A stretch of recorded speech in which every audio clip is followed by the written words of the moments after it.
क्योंकि कारकर्दगी सिफर थी। खैबर पख्तूनख्वा के 10 साल देख लो और शहबाज शरीफ के 10 साल देख लो, नवाज शरीफ के 4 साल देख लो, इमरान खान के 4 साल देख लो।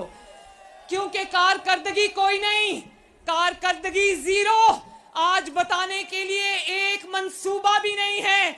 आज भी अपनी हुकूमत नहीं, लेकिन कागज से पढ़ के गलत बताता है। कीमतें आज भी गलत बता रहा है। क्यों? और कागज से पढ़ रहा है और गलत बता रहा है। तो क्योंकि कारकर्दगी कोई नहीं थी तो पहले इस्टेब्लिशमेंट के कंधों पे चढ़ के आ गया। उन्होंने पिछली इस्टेब्लिशमेंट से सबक सीखा, जनरल फैज के चेले चांटों से सबक सीखा और इस गंद को कंधों से उतार कर दूर फेंक दिया। अब इस्टेब्लिशमेंट के कंधे नहीं रहे तो अब अदलिया के कंधों पे चढ़ के आने की तैयारी कर रहा है।